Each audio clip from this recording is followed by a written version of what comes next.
மூன்றாம் கண் அப்படின்னாலே நமக்கு நினைவுக்கு வரக்கூடியவர் சிவன்.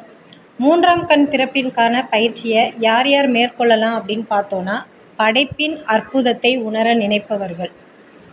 அடுத்து, இறைவன் ஒவ்வொரு விஷயத்திலும், ஒவ்வொரு செயலிலும், ஒவ்வொரு உயிரினத்திலும் நிகழ்த்தி கொண்டிருக்கும் அற்புதத்தை, அதிசயத்தை உணர விரும்புபவர்கள்.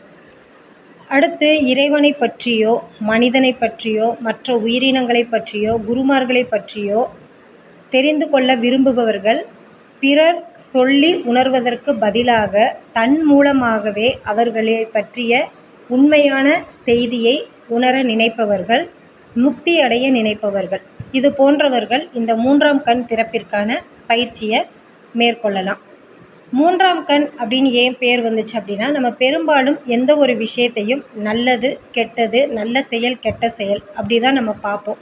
இதை தாண்டி இன்னொரு பார்வை மூலமாக அந்த விஷயத்தில் என்னென்ன நிகழ்ந்துட்டுருக்கு அப்படின்றத உணர்றதுனால அந்த இன்னொரு பார்வை, மூன்றாம் கண் அப்படின்ற பெயர் வர்றதுக்கு அதுவே காரணம். இது ஸ்தூல வடிவில் உள்ள ஒரு விஷயம் இல்லை, சூட்சும வடிவில் உள்ள ஒரு விஷயம். இது எங்கே அமைஞ்சிருக்கு, இதை உணர்றதுக்கான இடம் எங்கே அமைஞ்சிருக்கு அப்படின்னு பார்த்தோன்னா, சக்தி உடலில் நிறைய சக்தி மையங்கள் இருக்குது. அதில் 7 சக்தி மையங்கள் முக்கியமாக சொல்லுவாங்க. அதில் 6வது சக்தி மையமான ஆக்ஞா சக்தி மையம் புருவ மத்திக்கு இடையில இருக்கும். இதை மாஸ்டர் சக்தி மையம் சொல்லுவாங்க. அந்த இடத்துல இந்த மூன்றாம் கண் திறப்பிற்கான விஷயங்கள், சாத்தியக்கூறுகள் நிறைய உண்டு.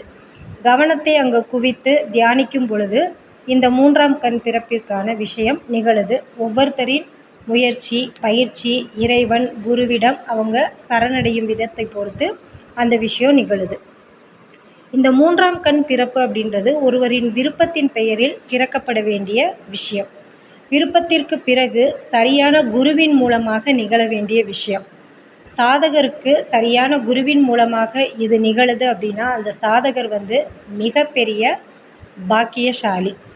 இந்த மூன்றாம் கண் திறப்பினால் வேறு என்னென்ன விஷயங்கள் நிகழுது அப்படின்றத நம்ம அடுத்த வீடியோவில் பார்ப்போம்.